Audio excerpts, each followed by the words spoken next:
नमस्कार, आदाब, सत श्री अकाल, जय भीम, जोहार। मेरा नाम है नवीन कुमार। मिलॉर्ड, आपने इसी आदमी को अयोग्य करार दिया है ना। लुच्चई, चिरकुटई, डेहंडलई, छिछोरपन और यहां तक कि हत्याओं तक के आरोपी संसद में चौड़े होकर बैठ सकते हैं, लेकिन यह आदमी नहीं बैठ सकता ना, हरगिज नहीं बैठ सकता। लेकिन इस आदमी ने अब धान बो दिया है।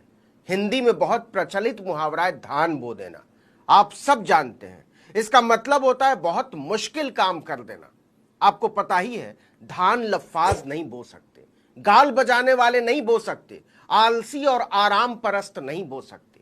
देखते ही देखते राहुल गांधी के धान बोने की तस्वीरें इंटरनेट के ब्रह्मांड में पसरती चली गई हैं, इस ऐलान के साथ कि हमने तो बो दिया, अब आप उखाड़ दीजिए मोदी जी। इस तस्वीर की सियासत, उस सियासत की प्रासंगिकता और उस प्रासंगिकता के दायरे पर आएंगे, लेकिन जरा उन तस्वीरों को ठीक से देख समझ लेते हैं जिन तस्वीरों ने राजनीति में प्रेम की सादगी को राजनीति के विराट उत्सव में बदलकर गीली मिट्टी पर धान के बिरवे से भारत माता लिख दिया है। एक तस्वीर में राहुल गांधी निक्कर और अपनी सिग्नेचर सफेद टी शर्ट में खेत के कीचड़ में किसानों के साथ बातचीत कर रहे हैं। इस तस्वीर में कई महिलाएं भी और कई बच्चियां भी, कुछ बुजुर्ग भी। दूसरी तस्वीर में राहुल के हाथ में धान का बिछड़ा है। बिछड़ा मतलब पौधा। धान के बीज कभी भी सीधे खेत में नहीं लगाए जाते, पहले उन्हें एक छोटे से खेत में बोया जाता है और फिर पौधा तैयार हो जाने पर उन्हें वहां से उखाड़ कर खेत में बराबर बराबर दूरी पर किसी पेंटिंग की तरह रोपा जाता है। राहुल गांधी किसानों से धान लगाना सीखते नजर आ रहे हैं। तीसरी तस्वीर भारत के भविष्य में स्त्री शक्ति के ध्वज और सम्मान की तस्वीर है। राहुल 4-5 महिलाओं के साथ मिलकर पूरी तल्लीनता से खेत में धान रोप रहे हैं। चौथी तस्वीर में राहुल 2 नौजवान किसानों के साथ धान रोपते नजर आ रहे हैं। पांचवी तस्वीर में राहुल गांधी मुस्कुराते हुए एक बुजुर्ग किसान से बात कर रहे हैं। पीछे एक ट्रैक्टर भी दिखाई दे रहा है। छठी तस्वीर में 7-8 नौजवान किसानों के साथ राहुल एक बार फिर से मुस्कुराते नजर आ रहे हैं। सातवीं तस्वीर में वो खेत में ही खाट पर बैठकर एक बार फिर से महिलाओं और बच्चों के साथ टिफिन में लाई गई रोटी खा रहे हैं। आठवीं तस्वीर में राहुल किसी सिद्ध किसान की तरह ट्रैक्टर चला रहे हैं खेत में। एक और तस्वीर सामने आई है जिसमें राहुल गांधी महिला किसानों के साथ हाथ मशीन से चारा काट रहे हैं। देखते ही देखते ये तस्वीरें धान की फसल की तरह लहलहाने लगी। इन तस्वीरों की तुलना नरेंद्र मोदी के प्रायोजित कार्यक्रमों की तस्वीरों से होने लगी, चाहे वो उनके विदेश दौरों की हो, चाहे भारत भ्रमण की, या फिर उनके चुनावी भाषणबाजियों की। नरेंद्र मोदी खुलेआम धमकाते हैं, ये मोदी है, किसी को छोड़ता नहीं है। एक ऐसा नेता जो हमेशा सिर्फ बदले की बात करता है, विपक्ष से, विरोधियों से, सच बोलने वालों से, आईना दिखाने वालों से। इसके उलट राहुल गांधी की तस्वीरों में एक ममत्व नजर आता है, चाहे वो धान बो रहे हों या ट्रक ड्राइवर के बगल में बैठे हों या डिलीवरी बॉय से बात कर रहे हों।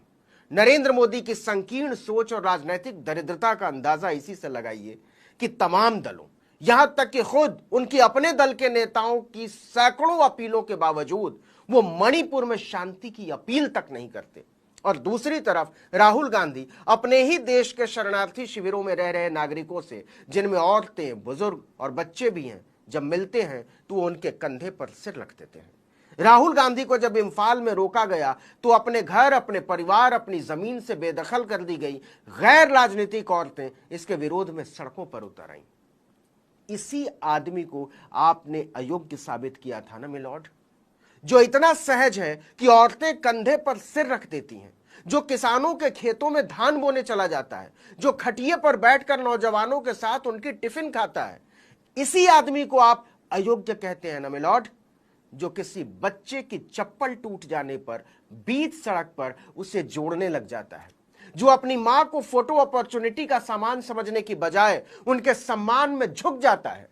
आप एकदम सही कहते हैं मिलॉर्ड, ऐसा आदमी संसद में बैठने के हरगिज लायक नहीं है। इसके दिल का फलक संसद के बंद कमरों और उसमें बैठने वाले कुछ तंग दिलों से बहुत ज्यादा विशाल है। आपने बिल्कुल ठीक किया मिलॉर्ड, यह आदमी संसद में घुट जाता, क्योंकि आप ये आदेश देने की हिम्मत नहीं कर पाएंगे कि संसद में गरीबों, मजलूमों, बेरोजगारों, दलितों, आदिवासियों, पिछड़ों, औरतों, बच्चों, किसानों, धरती, नदियों, पर्वतों और कछारों के सवाल उठाने वालों को बोलने से कभी रोका नहीं जाएगा। आप नहीं दे पाएंगे ये आदेश।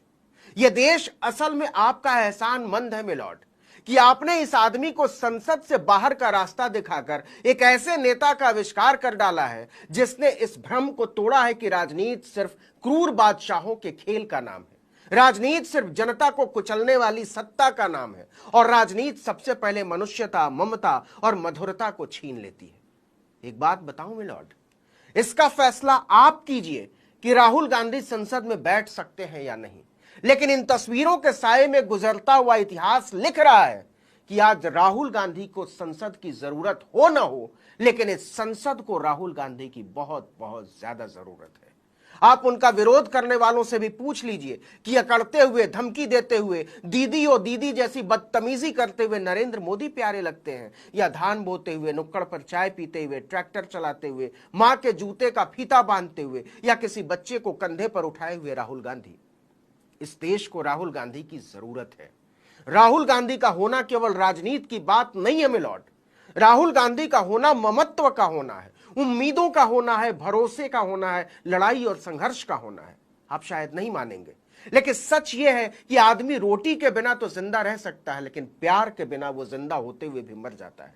और यह बात इस देश के लोग समझ रहे हैं। आप इस मासूम बयान का क्या करेंगे कि राहुल गांधी अच्छे लगते हैं, बस अच्छे लगते हैं। यह अच्छा लगना ही प्यार है मिलॉर्ड। आप संविधान पलट लीजिए, लोकतंत्र की पोथियां भी पलट लीजिए, और दुनिया का इतिहास भी। आप मानेंगे कि इस संसार के सारे नियम, कायदे और प्रक्रियाएं स्थापित इसलिए की गई हैं कि प्यार को बचाया जा सके, भावनाओं को बचाया जा सके, लगाव को बचाया जा सके, क्योंकि यही समानता, न्याय और बंधुत्व का मूल है। प्यार ऊंच और नीच के भेदभाव के साथ, हिंदू और मुसलमान के भेदभाव के साथ, गरीब और अमीर के भेदभाव के साथ, स्त्री और पुरुष के भेदभाव के साथ, मणिपुरी और बिहारी के भेदभाव के साथ, कश्मीरी और असमी के भेदभाव के साथ प्यार को नहीं बचाया जा सकता। और जो प्यार को नफरत से साधने निकलते हैं, वो अदालतों के मिलॉर्ड की नजरों में चाहे जितने ऊंचे हो जाए, इतिहास की अदालतें उन्हें अपराधी की तरह दर्ज करती हैं। इसीलिए कुछ लोगों को राहुल गांधी के धान बोने की तस्वीरों से बहुत बुरा लग रहा है, क्योंकि देश में प्यार की बातें होने लगेंगी तो उनकी नफरत की सोच मुश्किल में आ जाएगी। लेकिन वो नहीं जानते कि दुनिया में इकलौती चीज है प्यार, जो किसी भी दिन किसी के लिए ज्यादा नहीं पड़ता।